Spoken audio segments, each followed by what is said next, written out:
What keeps us healthy and happy as we go through life? If you were going to invest now in your future best self, where would you put your time and your energy? There was a recent survey of millennials asking them what their most important life goals were. And over 80% said that a major life goal for them was to get rich. And another 50% of those same young adults said that another major life goal was to become famous. And we're constantly told to lean into work, to push harder and achieve more. We're given the impression that these are the things that we need to go after in order to have a good life. Pictures of entire lives, of the choices that people make and how those choices work out for them, those pictures are almost impossible to get. Most of what we know about human life, we know from asking people to remember the past. And as we know, hindsight is anything but 20/20. We forget vast amounts of what happens to us in life, and sometimes memory is downright creative. But what if we could watch entire lives as they unfold through time? What if we could study people from the time that they were teenagers all the way into old age to see what really keeps people happy and healthy? We did that. The Harvard study of adult development may be the longest study of adult life that's ever been done. For 75 years, we've tracked the lives of 724 men. Year after year, asking about their work, their home lives, their health, and of course, asking all along the way without knowing how their life stories were going to turn out. Studies like this are exceedingly rare. Almost all projects of this kind fall apart within a decade because too many people drop out of the study, or funding for the research dries up, or the researchers get distracted, or they die, and nobody moves the ball further down the field. But through a combination of luck and the persistence of several generations of researchers, this study has survived. About 60 of our original 724 men are still alive, still participating in the study, most of them in their 90s. And we are now beginning to study the more than 2,000 children of these men. And I'm the fourth director of the study. Since 1938, we've tracked the lives of two groups of men. The first group started in the study when they were sophomores at Harvard College. They all finished college during World War II, and then most went off to serve in the war. And the second group that we've followed was a group of boys from Boston's poorest neighborhoods. Boys who were chosen for the study specifically because they were from some of the most troubled and disadvantaged families in the Boston of the 1930s. Most lived in tenements, many without hot and cold running water. When they entered the study, all of these teenagers were interviewed, they were given medical exams. We went to their homes and we interviewed their parents. And then these teenagers grew up into adults who entered all walks of life. They became factory workers and lawyers and bricklayers and doctors, one president of the United States. Some developed alcoholism, a few developed schizophrenia. Some climbed the social ladder from the bottom all the way to the very top, and some made that journey in the opposite direction.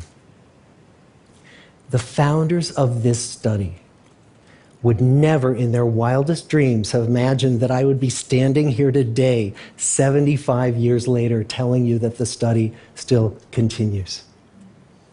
Every 2 years, our patient and dedicated research staff calls up our men and asks them if we can send them yet one more set of questions about their lives. Many of the inner city Boston men ask us, "Why do you keep wanting to study me? My life just isn't that interesting." The Harvard men never asked that question.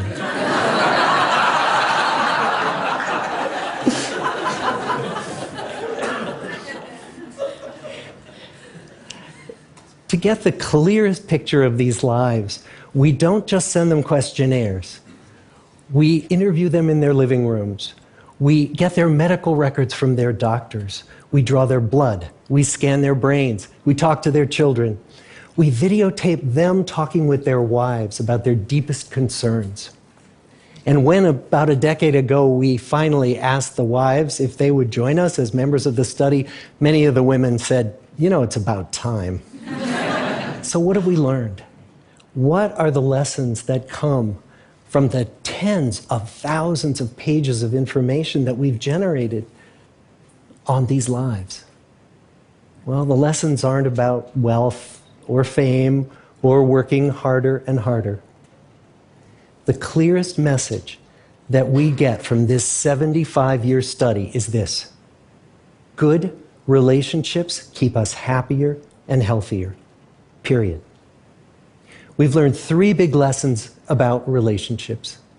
The first is that social connections are really good for us and that loneliness kills.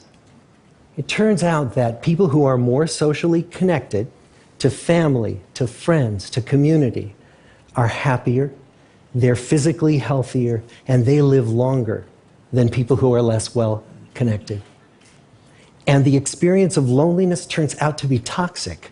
People who are more isolated than they want to be from others find that they are less happy, their health declines earlier in midlife, their brain functioning declines sooner, and they live shorter lives than people who are not lonely. And the sad fact is that at any given time, more than 1 in 5 Americans will report that they're lonely. And we know that you can be lonely in a crowd and you can be lonely in a marriage. So the second big lesson that we learned is that it's not just the number of friends you have, and it's not whether or not you're in a committed relationship, but it's the quality of your close relationships that matters. It turns out that living in the midst of conflict is really bad for our health. High conflict marriages, for example, without much affection, turn out to be very bad for our health, perhaps worse than getting divorced. And living in the midst of good, warm relationships is protective. Once we had followed our men all the way into their 80s, we wanted to look back at them at midlife and to see if we could predict who was going to grow into a happy, healthy octogenarian and who wasn't. And when we gathered together everything we knew about them at age 50, it wasn't their middle-aged cholesterol levels that predicted how they were going to grow old. It was how satisfied they were in their relationships. The people who were the most satisfied in their relationships at age 50 were the healthiest at age 80.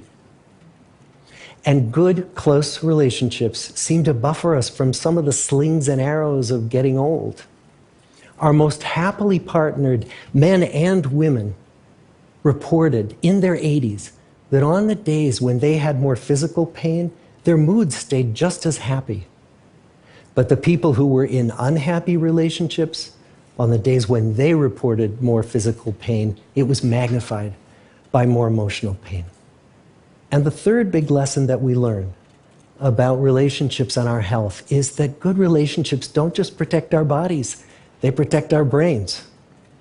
It turns out that being in a securely attached relationship to another person in your 80s is protective. That the people who are in relationships where they really feel they can count on the other person in times of need, those people's memories stay sharper longer. And the people in relationships where they feel they really can't count on the other one, those are the people who experience earlier memory decline. And those good relationships, they don't have to be smooth all the time. Some of our octogenarian couples could bicker with each other day in and day out.